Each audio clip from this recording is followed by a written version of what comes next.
fidèles au programme d'ITV, c'est parti pour cette édition du soir. Les titres.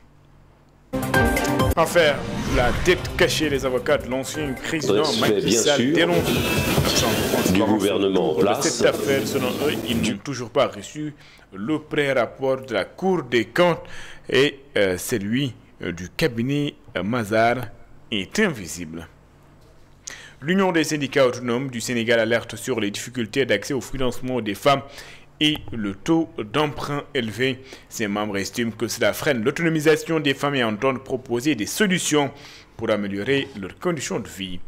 Concertation sur la filière cuir.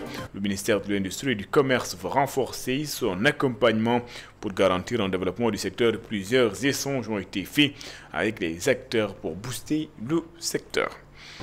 Taxe ou droit de terme de 1% appliqué par la CNO sur les paiements liquides. Certains citoyens fustigent cette décision avec la cherté de la vie. Ils estiment que ce n'est pas une bonne mesure et interpellent les autorités. Voilà pour les titres. Le développement, c'est dans une poignée de secondes.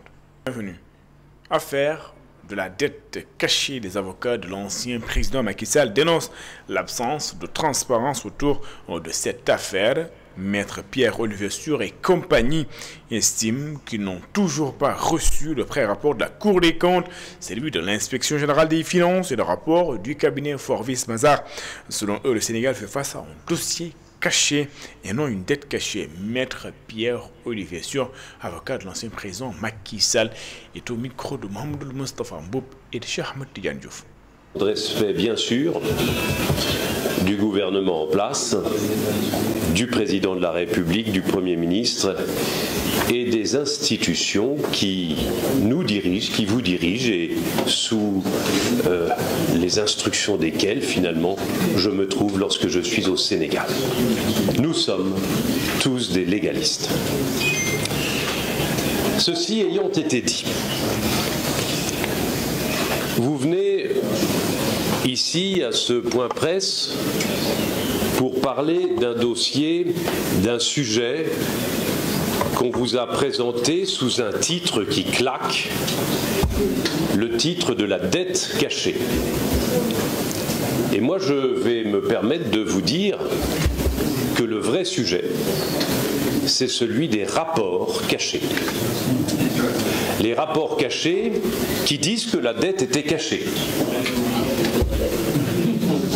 Premier rapport caché, le rapport de l'inspection des finances.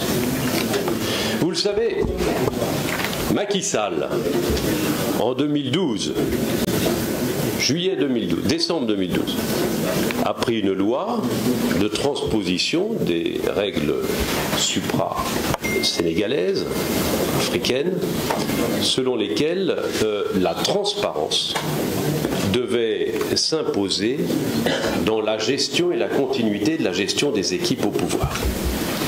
Ce mot transparence n'était pas indiqué pour la première fois. Pour la première fois, il l'est, et vous l'avez dit tout à l'heure, déjà, il figure dans la Constitution, et le même mot transparence figure dans une loi très récente du 24 août 2025 sur l'accès de tous les documents administratifs, judiciaires, que sais-je, pour les citoyens qui en feraient la demande.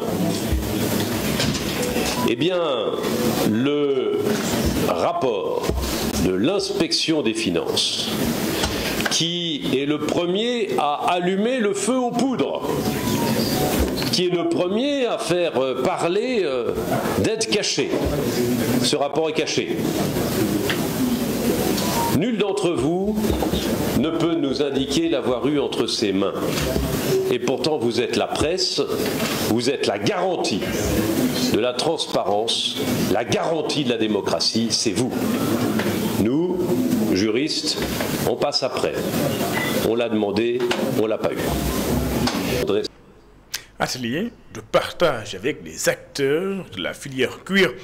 Le ministère de l'Industrie et du Commerce entend renforcer son accompagnement pour garantir le développement du secteur, une mesure qui entre dans la mise en œuvre de la vision Sénégal 2050 d'Eyali Fall et Pape Mafal Fall.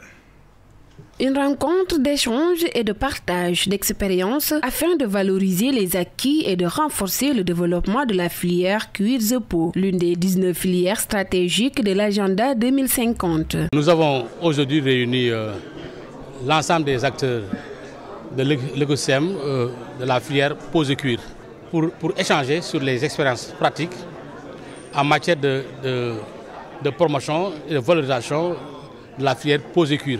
De valoriser les peaux que nous voulons aujourd'hui, en tout cas développer en utilisant des technologies modernes pour aller vers l'industrialisation. Pour réduire la pauvreté, diminuer les inégalités et accroître les revenus, la transformation industrielle s'impose comme une nécessité. Cela passe par la mise en œuvre de réformes ambitieuses et de stratégies efficaces afin d'atteindre les objectifs fixés. Parce que dans l'agenda Sénégal 2050, on avait identifié dans l'axe économique compétitif 4 moteurs de croissance. Mais il faut d'abord comprendre pourquoi nous sommes arrivés là. Parce que dans le diagnostic qui a été fait, on avait constaté qu'au Sénégal, pendant 60 ans, on ne transformait pas suffisamment, en tout cas de façon significative, nos ressources. Et d'ailleurs, la conséquence était que le revenu, la croissance du PIB par tête était très très faible. Donc il y a énormément de potentialité en termes de création d'emplois dans cette filière. Et qui est un quick wins, un projet victoire rapide. Parce que notre objectif aujourd'hui, c'est de faire passer le revenu par tête de 1 500 $ à 4 700 $ en 2050. Face à la fièvre de la vallée du Rift, le ministère de l'Industrie et du Commerce compte bien accompagner les acteurs en développant des unités de taillerie pour le bon traitement des peaux en intégrant les nouvelles technologies. Passer au peigne fin. L'ensemble des contraintes. Parmi les contraintes, il y a la qualité de la peau. Pour avoir une peau, une matière première de bonne qualité, il faut partir depuis l'élevage. L'élément bataille impacte sur la peau. Les méthodes utilisées dans les abattoirs sont extrêmement importantes parce que l'animal peut venir être en tout cas maltraité au point qu'on perd la matière première. Dans le traitement aussi, nous utilisons très souvent des méthodes artisanales dans la valorisation. 3 ans après l'élaboration de la stratégie nationale de développement de la filière cuir et peau mise en place en 2022, mais jusque-là peu évaluée. Cette rencontre a permis de faire le point sur l'état actuel de la filière ainsi que sur les opportunités qu'elle offre. 3e conférence et forum national des femmes de l'Union nationale du syndicat autonome du Sénégal. Les participants alertent sur les difficultés d'accès au financement des femmes, les taux d'emprunt élevés et les barrières persistantes qui freinent, selon elles, leur autonomisation. Ces femmes entendent proposer des solutions pour améliorer leurs conditions de vie et renforcer leur rôle dans l'économie sociale et solidaire. Maud Lamine Fati et Cheikh Maguette Baye. Le déficit de financement des femmes, les taux d'emprunt élevés et les nombreuses barrières freinent encore l'autonomisation économique des femmes. Vous savez, les taux, ils sont excessivement chers, les taux d'intérêt, mais il serait bon aussi qu'ensemble qu'on puisse travailler et que l'État aussi, à côté donc de ces sociétés, puisse voir quel sera un taux qui sera quand même assez abordable pour que les femmes, dans ce qu'elles sont en train de faire, tout ce revolving-là pour qu'elles puissent donc accéder à un financement normal. En dépit des difficultés qui se posent à elles, les femmes continuent de s'activer pour conquérir leur autonomie économique et sociale. L'autonomisation des femmes, il y a beaucoup de blocages, mais je sais quand même que les femmes sont en train de se battre sur cette autonomie des femmes. Aujourd'hui, vous savez, on parle de patriarcat. Dans la maison, lorsque la femme donc, doit donc s'occuper de manière économique dans tout cela, elle est obligée de participer dans ce qui se passe. Mais et les hommes souvent aussi, il y a quelques freins par rapport aux femmes qui veulent donc aller dans certaines activités. Mais enfin, nous sommes quand même en train de discuter ensemble et de sensibiliser pour pouvoir donc arriver à une autonomie économique, mais surtout financière. Et je crois qu'il doit y avoir de l'équité, à diplôme égal, salaire égal. Il doit y avoir de l'équité au niveau donc de la recherche de l'emploi. Une femme et un homme donc, pour ça, il faut lutter contre ces discriminations et nous sommes en train de nous battre sur cela. Placé sous le thème l'économie sociale et solidaire, enjeux et défis pour l'autonomisation des deuxième conférence et forum national des femmes de l'Union nationale des syndicats autonomes du Sénégal s'étale sur 2 jours. Ces femmes comptent y formuler des pistes de solutions concrètes pour améliorer leurs conditions de vie et renforcer leur participation au développement économique et syndical du pays. Maud Lamine Fati, les femmes rurales de Casamance font face, elles, à de nombreux défis, notamment l'accès limité à la terre, au financement et à la prise de décision dans les projets. Et à l'occasion de la journée internationale de la femme rurale organisée à Boutoupa, ce que Camara Kunda, Usuforal, a mis en lumière les opportunités offertes par les projets d'appui au leadership féminin et à l'agroécologie. Ces initiatives visent à renforcer l'autonomie des femmes en leur offrant les ressources nécessaires pour transformer ces défis en leviers de développement durable. Voici Sanoussi Camara, chargé de projet à Usuforal, est au micro de Hassan Ba et dans le centre. Nous sommes aujourd'hui à Boutoupa Kamarakunda pour célébrer la journée internationale de la femme rurale. Et on a choisi la commune de Boutoupa Kamarakunda parce que nous avons 2 projets qui sont mis en œuvre dans la commune. Le projet d'appui au leadership féminin et le projet d'agroécologie au niveau du Sénégal et de la Guinée-Bissau. Et ce sont ces 2 projets qui ont permis aujourd'hui vraiment de célébrer cette journée au niveau de la commune de Boutoupa. Et on a aussi profité de cette journée pour vraiment inaugurer l'espace des femmes financé par Biscaya à travers ACPP. Et ensuite, les activités connexes ont été financées par l'AECIP et Agroécologie Fund. Ce sont ces bailleurs qui nous ont permis vraiment de faire tout ce qu'on a vu aujourd'hui dans la commune de Boutoupa Kamarakunda. Nous constatons d'abord pour ces femmes rurales qu'elles manquent énormément de possibilités. Il y a des potentialités, mais les femmes rurales n'ont pas les moyens vraiment de... comment dirais-je encore, de profiter de ces potentialités, dans la mesure où elles n'ont pas accès au financement, elles n'ont pas accès à la terre, elles accèdent à la terre, mais la terre ne leur appartient pas. Ça, ce sont des défis vraiment qui font que vraiment les femmes rurales ont des difficultés vraiment pour s'épanouir. Parfois, ils se disent aussi qu'elles ne sont pas allées à l'école, qu'elles ne comprennent pas français, donc elles se sentent un peu laissées en rade. Donc ça aussi, c'est des défis sur lesquels nous devons travailler pour permettre à ces femmes-là de participer, d'être vraiment présentes au niveau des instances de prise de décision. Visite du ministre de l'Artisanat, du Tourisme à la zone d'activité des mécaniciens et professionnels de l'automobile de Diamniadio. Le lieu va servir de site de recasement pour les mécaniciens après les opérations de désencombrement. Amadou Ba, ministre de l'Artisanat et du Tourisme, est au micro de Babacar Seck. Nous faisons cette visite pour montrer que les désencombrements en cours à Dakar ne visent pas à ralentir ou gêner même les artisans, mais que c'est une nécessité eu égard à l'approche des JOJ, Jeux olympiques quand même de la jeunesse, qui est un événement mondial qui doit se tenir ici au Sénégal, qui doit être une vitrine du Sénégal, de son savoir-faire, de sa discipline et de l'image du pays. Comme vous le savez, la Zampa, c'est un excellent projet, mais qui a été un peu conçu et inauguré dans la hâte, en perspective des échéances électorales, donc avec un financement non bouclé. Mais quand même, c'est un excellent projet. Et je pense qu'avec l'AGETIP qui est chargé de réaliser les ouvrages, nous sommes venus pour nous enquérir de la situation, de ce qui reste à faire, avec l'ensemble des professionnels, pour que les artisans puissent être dans un cadre qui leur permette d'être formalisés déjà, qui leur permette d'avoir de la formation continue eu égard aux avancées technologiques liées un peu à l'automobile. Comme vous le savez, bientôt, avec l'arrivée massive des voitures électriques, le métier change. Et il faut que nos artisans puissent être formés. Donc on a l'ambition de mettre aussi un centre de formation continue. Il faut que les artisans qui s'y trouvent soient intégrés dans un réseau, plus accessible, qu'on puisse prendre rendez-vous, qu'on y installe un centre de contrôle technique aussi. Ça permet tout ça, plus la fourrière, plus les pièces détachées. Ça permettra vraiment à l'ensemble de créer une chaîne de valeur. Les forats communaux sont ouverts depuis le 22 octobre dans la région de Matam, Bokidjawe, Ourossogui, Oréfondé et Tulogne, Guidjulon.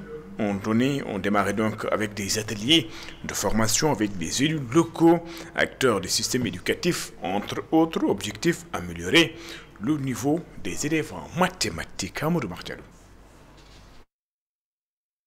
Les forats communaux annoncent la couleur dans le département de Matam. Dans les localités de Ourossogui, Guidjulon, Bokidjawe, Tchilon et Oréfondé, un pool d'inspecteurs de l'éducation ont envahi les dites localités pour assister les élus locaux, les comités de gestion et les communautés dans le but d'améliorer le niveau des apprenants en mathématiques. L'inspecteur Ousseinou Diop, en service à la direction de l'enseignement élémentaire au ministère de l'Éducation nationale, explique les raisons de cette rencontre. Ces forums sont d'une importance capitale parce qu'ils permettent de mobiliser toute la communauté autour des thématiques qui intéressent l'école. La synergie d'action pour permettre à l'école, aux acteurs de pouvoir trouver des solutions aux différents problèmes que rencontre l'école. Donc la conciliation de la collaboration avec la communauté explique entre autres le volet communautaire qui est inséré au niveau du programme PAM. Pour solutionner les problèmes auxquels l'école est confrontée, les autorités éducatives, par la voix du secrétaire général de l'IF de Matam, comptent sur l'appui des collectivités territoriales. Par la communauté. C'est pourquoi à travers ce programme, le ministère a certes mis à disposition des cahiers d'exercice en mathématiques à tous les niveaux du CI au CM2. Ces cahiers ne sont pas suffisants. Il faut les reprographier. Et on compte sur les communautés et les collectivités. Conscientes des enjeux, les municipalités s'engagent à accompagner l'école dans ce programme. La classe de CI est la base des enseignements-apprentissages, raison pour laquelle nous allons tout faire pour que les mairies accompagnent ce programme pour que les enfants puissent améliorer leur niveau en mathématiques. Cette première vague de forats communaux qui regroupe 5 communes marque le démarrage des premiers ateliers de formation des enseignements-apprentissages qui incluent communautés, élus locaux, acteurs éducatifs et facilitateurs pour renforcer le niveau des élèves en mathématiques. Après, les grandes surfaces Sen'Eau appliquent désormais une taxe de 1%. Le droit de timbre sur le paiement liquide. Certains citoyens dénoncent cette mesure. Selon eux, avec la cherté de la vie, la situation risque d'être difficile. Ils invitent les autorités à revoir cette décision. Voyons tout cela dans ce reportage signé Catherine Sigando et Moussa Dia. Les Sénégalais s'indignent de la situation actuelle sur les taxes à n'en plus finir. Après la hausse du coût de la vie, c'est désormais le paiement en espèces qui est touché. Depuis quelques jours, la Sen'Eau applique une taxe d'1% sur chaque règlement effectué en espèces, un montant qui doit être reversé à l'État. Une mesure qui suscite colère et incompréhension chez plusieurs usagers qui estiment déjà supporter trop de charges. Mais c'est difficile pour nous tous. On est déçus. La vie est très dure. Vient s'ajouter cette taxe. On ne peut pas travailler pour que d'autres personnes mangent le fruit de notre travail. Je suis vraiment déçu parce que je croyais que ce nouveau régime serait mieux.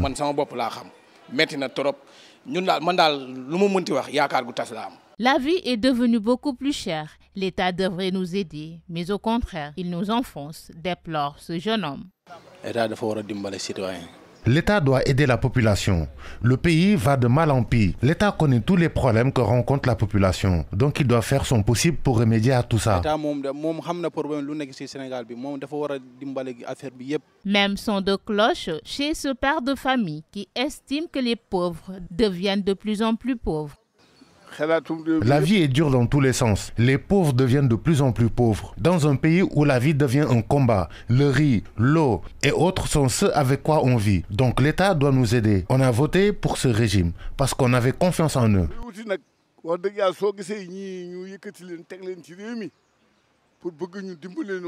Entre frustration et résignation, beaucoup de citoyens demandent plus de transparence sur la destination réelle de ces prélèvements. Pour eux, chaque nouvelle taxe est une goutte d'eau de trop dans un océan de difficultés au quotidien.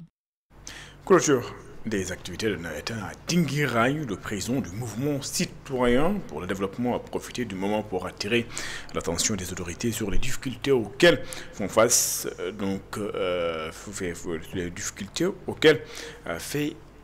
face donc la localité selon Omar Thiam. Malgré les potentialités de la localité Dinguiraye, un problème d'éclairage public, le système d'assainissement est quasi inexistant. Cela s'ajoute l'impraticabilité des routes, n'est-ce pas, Sekou Diallo? Malgré les mauvaises conditions de jeu, Dinguiraye a réussi à faire une bonne saison des Navetan. Omar Thiam, président du mouvement pour le développement de Dinguiraye, était le parrain de l'édition 2025 du tournoi de Dinguiraye. Les conditions ne sont pas réunies ici à Dinguiraye pour faire une belle saison. Même notre délégation a eu à confronter des difficultés à l'entrée. Dinguiraye n'a pas de stade. Nous avons qu'un terrain qui a été récemment clôturé. Et Dinguiraye doit dépasser ces stades en matière de sport. Nous devons avoir un stade digne de ce nom, avec toutes les commodités requises. Dinguiraye occupe une place importante dans l'économie du département de Nioro. Il y a des potentiels économiques en matière d'économie à Dinguiraye. Si la campagne arachidière démarre ici à Dinguiraye, beaucoup de femmes s'activent au décortiquage d'arachide. Mais cela n'empêche que les populations de Dinguiraye sont confrontées à plusieurs difficultés. L'éclairage public ne marche pas à Dinguiraye. Nous n'avons pas d'assainissement. Les routes ne sont pas bonnes. Même le commerce ne marche plus à Dinguiraye parce que nous n'avons pas un bon marché. Nous demandons de l'aide aux autorités. Cette compétition organisée à Dinguiraye avait réuni 20 équipes. Sotogi de Dinguiraye a battu Renaissance de Kolma-Dior par 3-0. Et puis signature d'une convention de sponsoring entre la Fédération sénégalaise de handball et la société 1xBet pour 3 ans. Une enveloppe de 125 millions de francs CFA a été débloquée pour le président de la FSHB. Ces fonds vont permettre à la fédération de soutenir les clubs et la mise en place d'un internat pour la sélection féminine de beach handball à Guédiawaye. Le directeur des affaires juridiques et du contentieux de 1xBet Sénégal salue ce partenariat.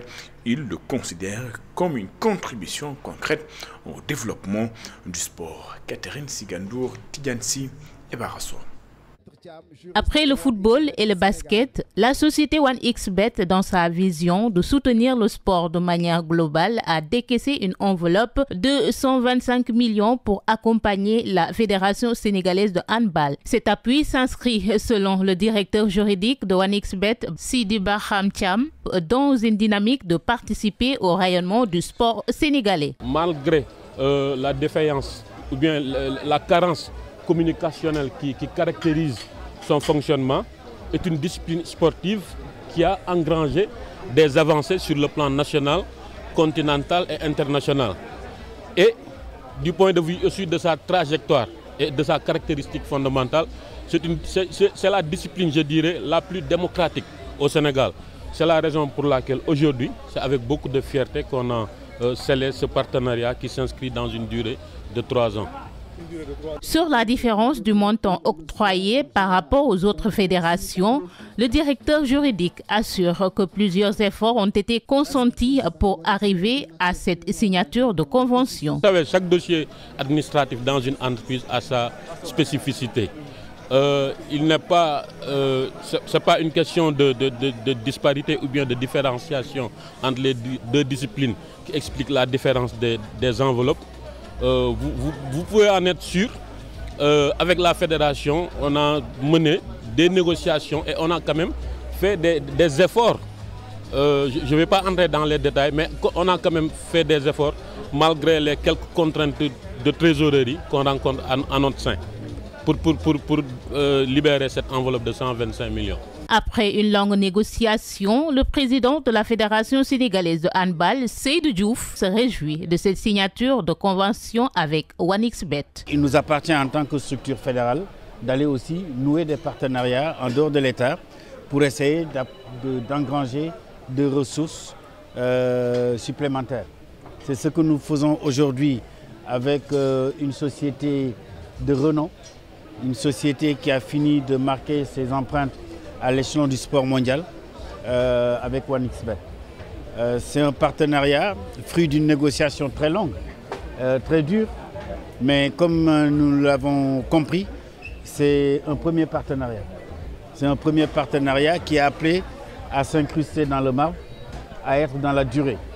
Et qu'il nous appartient en tant que fédération de montrer à OneXBet qu'elle ne s'est pas trompée en signant cette convention de partenariat sur 3 ans avec la Fédération sénégalaise. Avec cette première convention signée avec OneXBet, le président Seydou Diouf espère au terme de ces 3 années de contrat, la Fédération sénégalaise de handball et la société OneXBet seront dans des conditions de négocier un contrat plus juteux. Catherine Sigandour, merci, c'est la fin de cette édition. Merci de l'avoir suivi. Excellente suite le programme sur les antennes d'ITV. Je vous donne rendez-vous juste après cette édition pour votre émission. L'invité de la rédaction, l'invité de la rédaction reçoit ce soir Chertiam Idé, ancien directeur général du Soleil, également membre du comité de pilotage du Salon international des médias. Des médias d'Afrique. Nous allons justement parler de ce Salon international des médias d'Afrique, parler de l'organisation, parler également de la situation des médias au Sénégal. À tout de suite.